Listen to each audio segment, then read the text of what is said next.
குடிக்கிறதுக்கு அப்படி குடிச்சிட்டு வந்தோம் அப்படின்னா நான் சொன்ன மாதிரி இந்த நுரையீரல் சார்ந்த பிரச்சனைகள் வரவே வராது.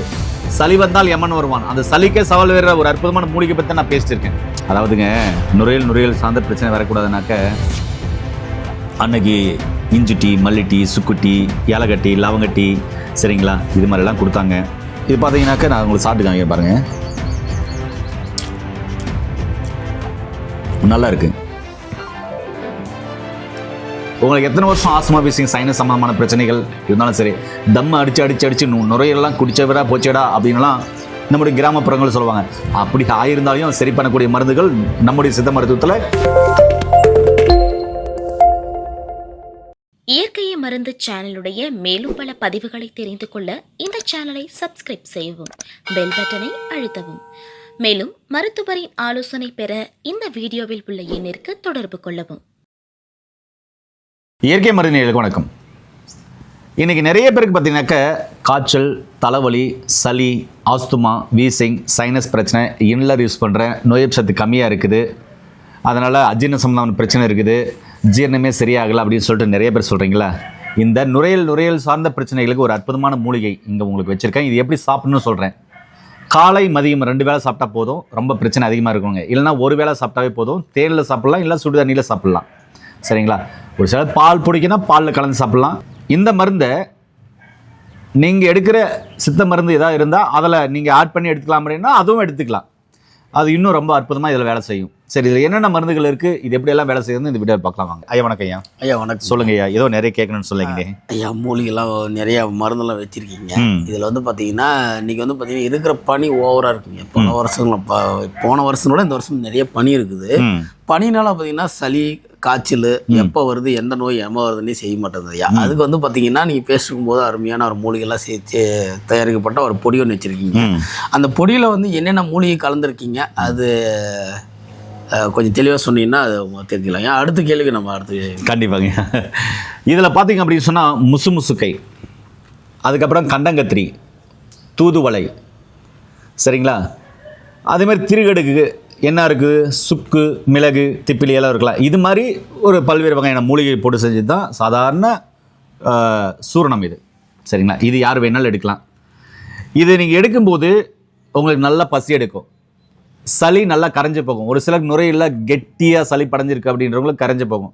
அதோட அடிஷ்னலாக அவங்களுக்கு எப்படி எடுத்துக்கலாம் அப்படின்னா, மிளகும் திப்பிலியும் போட்டு கருப்பட்டி போட்டு கொதிக்க வச்சு காலையில் நைட்டு தேநீர் எடுப்பீங்களா, அது மாதிரி டீ காப்பி குடிக்கிறவங்களா, அது மாதிரி அதுக்கு பதிலாக இது எடுத்துகிட்டு வரலாம். எடுத்துகிட்டு வந்தீங்கன்னா ரொம்ப அருமையாக நுரையில் இருக்கிற சளியெல்லாம் கரைஞ்சி போகும்.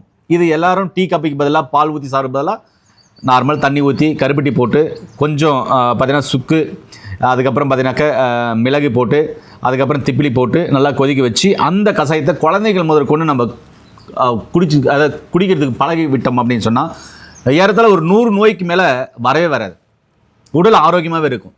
இது எத்தனை பேருக்கு தெரியும்னு தெரியல. இப்படிலாம் நீங்கள் பழகி கொடுங்கன்னு தான் சொல்ல வரேன். குழந்தைங்களுக்கு பார்த்தீங்கன்னா நிறைய தேவையில்லாத உணவுகளாக கொடுத்துட்டு இருக்கோம். அதுக்கு பதிலாக நான் சொல்கிற இந்த சாதாரண விஷயம் தான். சுக்கு, மிளகு, திப்பிலி 3த்தையும் தேவையான அளவு இடித்து போடுறோம். குழந்தைங்களுக்கு மட்டும் இல்லை, பெரியவங்களுக்கு கொடுக்கலாம், தாத்தா பாட்டிக்கும் கொடுக்கலாம், நார்மல் பர்சனுக்கும் கொடுக்கலாம், எல்லாரும் மேலே கொடுக்கலாம். வியாதி உள்ளவங்களும் எடுத்துக்கலாம், வியாதி இல்லாதவங்களும் எடுத்துக்கலாம். இடித்து ஒரு தண்ணியில் போடுறீங்க, தண்ணி ஊற்றுறீங்க, தண்ணியில் அதை போடுறீங்க. கருப்பட்டி, நாட்டு வெல்லம், இல்லை பனை வெல்லம், இல்லை நாட்டு சக்கரை, எது வேணாலும் போடலாம். வெள்ளை சக்கரையை தவிர எது வேணாலும் போட்டு நல்லா கொதிக்க விடுறீங்க. ஃபில்டர் பண்ணி குடித்தா சூப்பராக இருக்கும் குடிக்கிறதுக்கு. அப்படி குடிச்சிட்டு வந்தோம் அப்படின்னா நான் சொன்ன மாதிரி இந்த நுரையீரல் சார்ந்த பிரச்சனைகள் வரவே வராது. சளி வந்தால் எமன் வருவான். அந்த சளிக்கே சவால் வேற ஒரு அற்புதமான மூலிகை பற்றி நான் பேசிட்டு இருக்கேன். அது மாதிரி மூலிகைகள் இதில் இருக்குது. இந்த மூலிகை நான் எப்படி எடுக்கணும் அப்படின்றத நான் உங்களுக்கு வீடியோவில் இப்போ சொல்ல போகிற பாருங்க. இதை பார்த்தீங்கன்னா இப்படி கலக்கி சாப்பிட்றலாம். காலை மதியம் மட்டும் தான் சாப்பிடணும், சாயந்தரம் நைட் சாப்பிடக்கூடாதுன்னு சொல்லியிருக்கேன். வேறு ஏதாவது கேள்வி இருக்கா? ஐயா தேனுனாவே எல்லாருக்கும் பிடிச்சது தான். ஆமாம், தேனில் எது குழம்பு கொடுத்தாலும் தெரியாது. தேனே ஒரு மருத்துவம் தாங்க. ஆமாம், அதனால் குழந்தைங்களுக்கு கொடுக்குறது தேனில் கொடுத்தா அற்புதமான குடிச்சிருவாங்க, நக்கி சாப்பிட்ருவாங்க. தேனில் கொடுக்கலாம். தேவையான அளவுக்கு கொஞ்சம் எடுத்துக்கலாம். நான் கொஞ்சம் அதிகமாக எடுத்துக்கிறேன், பிடிக்குன்றதுனால அதிகமாக எடுத்துக்கிறேன். உங்களுக்கு தேவையான அளவு எடுத்துக்கலாம். அதாவதுங்க நுரையீரல் சார்ந்த பிரச்சனை வரக்கூடாதுனாக்க அன்னைக்கு இஞ்சி டீ, மல்லி டீ, சுக்கு டீ, ஏலக்கட்டி, லவங்கட்டி, சரிங்களா, இது மாதிரிலாம் கொடுத்தாங்க. அதே மாதிரி அவங்களுடைய உணவில் பார்த்தீங்கன்னாக்கா பிரண்டை முதற்கொண்டு சாதாரண பிரண்டை எடுத்தாலையும் சளி சார்ந்த பிரச்சனை கேட்கும். அதே மாதிரி அஜீரண சம்பந்தமான பிரச்சனை கேட்கும், பயில் சம்பந்தமான பிரச்சனை கேட்கும், வலி சார்ந்த பிரச்சனைகளுக்கெல்லாம் கேட்கும். சரி, நரம்பு சம்பந்தமான பிரச்சனைகள் கேட்கும், நுரையீரல் சார்ந்த பிரச்சனைகள் கேட்கும். இது மாதிரி கண்டங்கத்திரி இருக்குது, முசு இருக்குது, சரிங்களா. இன்னும் எவ்வளோ ஆடாத்தோட இருக்குது, அதுக்கப்புறம் பார்த்திங்கனாக்கா துளசி இருக்குது. இது மாதிரி நிறைய மூலிகைகள் இருக்குங்க.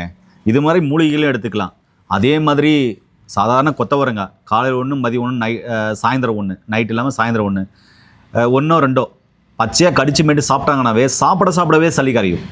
இது மாதிரி காய்கறிகள்லையும் நமக்கு மருத்துவம் இருக்குது, சளிக்கு. நமக்கு மூலிகைகளும் இருக்குது, அதே மாதிரி பழங்கள் இருக்குது. இது மாதிரி நிறையா இருக்குது, சரிங்களா. இது பார்த்தீங்கன்னாக்கா நான் உங்களுக்கு சாப்பிட்டு காமிக்கிறேன் பாருங்கள், நல்லா இருக்குது.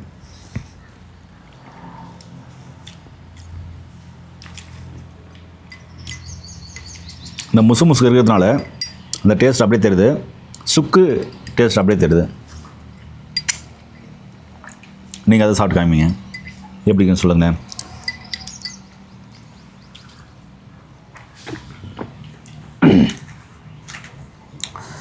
கொஞ்சம் லைட்டாக காரமாக இருக்குங்க. காரமாக தான் தண்ணியில் சாப்பிட்றதுனால காரமாக இருக்கு. நீங்கள் தேனில் சாப்பிட்றதுனால காரம் தெரியல. இல்லை, இதுலேயும் காரம் தெரியும். என்னென்னா காரம் இருக்கணுங்க. காரம் இருந்தால் தான் உங்களுக்கு அந்த அஜீரண சம்பந்தமான பிரச்சனையாக இருக்கட்டும், அதே மாதிரி உள்ளுறுப்புகளில் இருக்கிற கழிவுகளாக இருக்கட்டும், முக்கியமாக நுரையீரல் சார்ந்த பிரச்சனைகளை சரி பண்ணுறதுல இந்த காரத்தன்மை ரொம்ப ரொம்ப முக்கியம். அதுக்காக பச்சை மிளகா, காஞ்ச மிளகாலாம் எடுக்காதீங்க. அந்த காரம் இல்லை, மிளகு காரம், இஞ்சி காரம், திப்பிலி காரம் இதெல்லாம் எடுக்கலாம், சரிங்களா. முசுக்க, கண்டங்கத்திரி எடுக்கலாம், தூதுவளை எடுக்கலாம், துளசி எடுக்கலாம். இது மாதிரி நிறைய மூலிகைகள் இருக்குது, இதையும் எடுத்துக்கலாம்.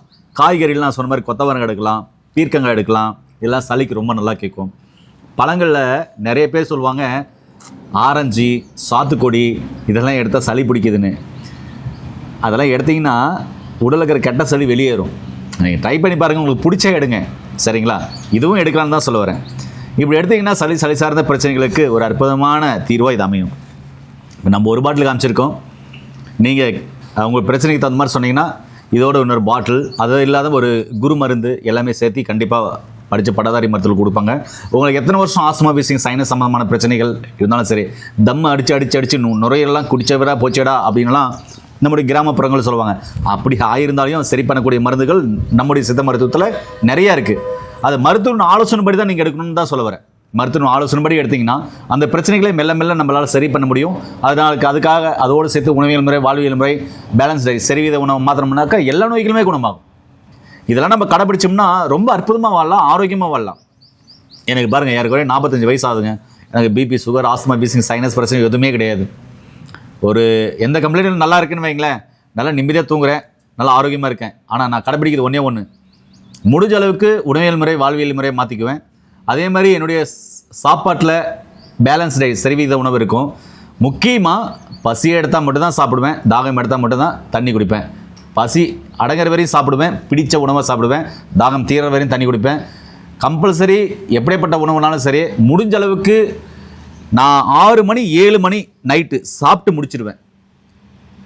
எந்த வேலை இருந்தாலும் சரி, ரொம்ப வேலை இருக்குது, நம்ம நைட் 12 மணி தான் சாப்பிட்டோன்ற சூழ்நிலை இருந்தாலையும் ஒரு 6 மணி 7 மணினா ஒரு கொஞ்சம் பழம் வாங்கி சாப்பிட்ருவேன், இல்லை 2 வாழைப்பழம் வாங்கி சாப்பிட்டு கூட தண்ணி குடிச்சுக்குவேன். அந்த நேரத்தில் என் பசியே இப்படி தீர்த்துப்பேன்னு சொல்ல வரேன். அதனால் புரிஞ்சிருக்குன்னு சொல்கிறேன். உங்களுக்கு புரிஞ்சிருக்குன்னு நினைக்கிறேன் எப்படி ஆரோக்கியமாக வாழ்கிறதுன்னு. நிறைய வீடியோக்கள் நீங்கள் பார்த்துருக்கீங்க, உங்களுக்கு எக்ஸ்பிளைன் பண்ண வேண்டியதில்லை. இந்த மாதிரி வேணும்னா கீழே போகிற நம்பர் கால் பண்ணுங்கள். முக்கியமாக இந்த வீடியோ எல்லாருக்குமே ஷேர் பண்ணுங்கள். எல்லார் வீட்லையும் திரிபலா பொடி நீங்கள் கண்டிப்பாக வாங்கி வச்சுக்கலாம். அது எமர்ஜென்சி மெடிசன் மாதிரி தேவைப்படுறவங்க நீங்கள் வாங்கி வச்சுக்கலாம். அதே மாதிரி நான் சொன்ன டீகளெல்லாம் போட்டு குழந்தைங்களுக்கு குடிக்கிறதுக்கு பழகி விடலாம். என்ன நண்பர்களே, இந்த வீடியோ பிடிச்சிருக்கும், எல்லாருக்கும் ஷேர் பண்ணுங்கள். மீண்டும் இன்னொரு அருமையான பதிவு சந்திக்கலாம். நன்றி, வணக்கம். வணக்கம் ஐயா.